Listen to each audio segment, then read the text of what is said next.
Me teame, et tegelikult ei ole ju täna väga popp rääkida sellest, et mitu punkti olid Sokusarved ja mitu punkti olid Põdrasarved. Küll aga see, mis on siia kokku toodud, on tegelikult ju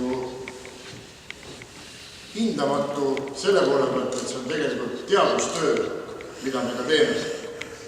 Ja siin ka kõikidele südamele pannes, et alati ei ole ju tähtis see kõrge arvukus, tegelikult on tähtis see, et see uluk, kes meil metsas on, oleks jätkusuutlik ja tugev.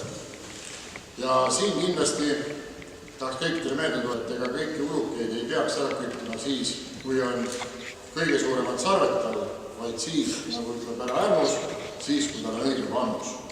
See on see teaduspõhine jahindus.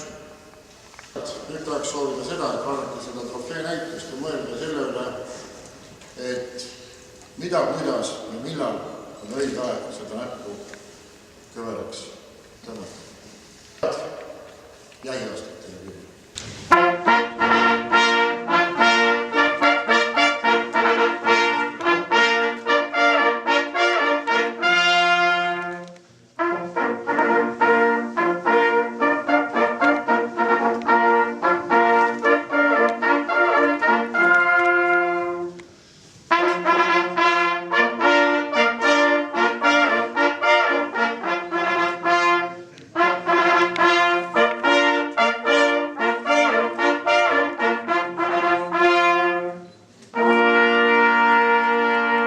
Tere, head jahiseltsi liikmed, head külalised.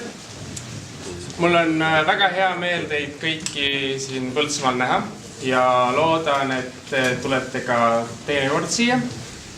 Et panen teile südamele, et hoidke meie loodust. Ja mul on ka teile näituskuraatorile väike meene. Tegemist on siimumeega. Ja selle meepurgi juurde kuulub ka selline südamega lugu. Siim oli üks noor poiss, kelle elu kahjuks lõppes õnnetult ja tema vanemad koos siis pere teiste lastega asutasid siis kitarrifondi. Ehk siis teevad seda südamega tööd, et iga meepurgi eest läheb siis fondi väike tulu.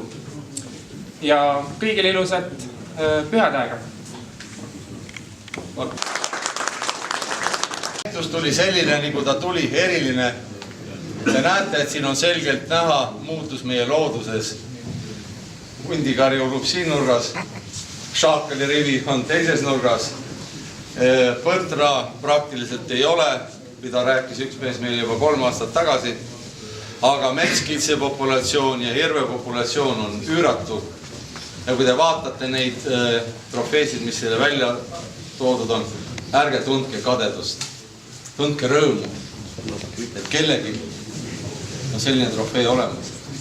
Ja võiks öelda seda, et kui täna kirikuõpetaja ütles, et tuleb vaadata tulevikku, vaadake seda näitust ja mõtelge selle üle, kuhu me selle laeva ikkagi keerame. Aga head ilusad näitust teile, sõbrad, aitäh!